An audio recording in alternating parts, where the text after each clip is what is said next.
再次想你，這一顆心遲下，終將被溫暖融入懷裡。當我們彼此靠近，便不再有距離。回到了熙攘的人潮中，那個人早已遠去，總會想起，也是我此生最難忘的記憶，沉浸在這紛擾的世界裡。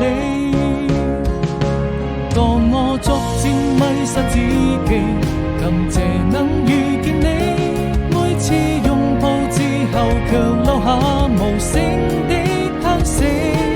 我千萬遍告訴自己，